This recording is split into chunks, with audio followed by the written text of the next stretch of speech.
section. Alright, so we're going to teach you how to make a Dragonstaff. Now, you have your typical fire staffs. It's just a straight staff, Kevlar on the ends.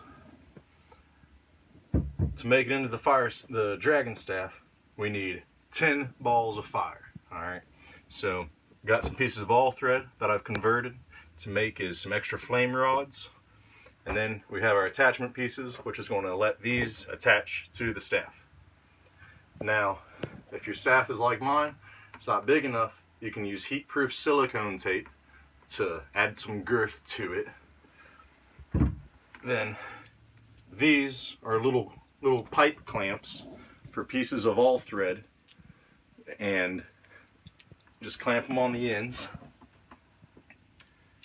Then you take a piece of all thread that fits that, cut it to however long you want. The longer they are, a little bit more dangerous it is.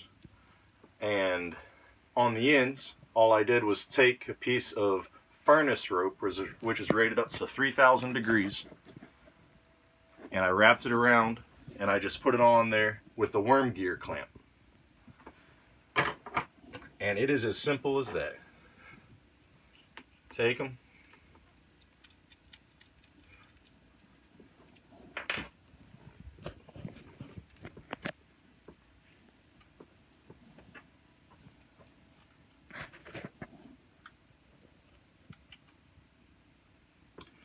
and you would just tighten those all in there.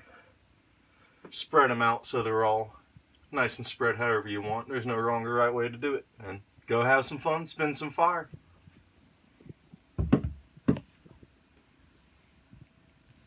Short, sweet, simple.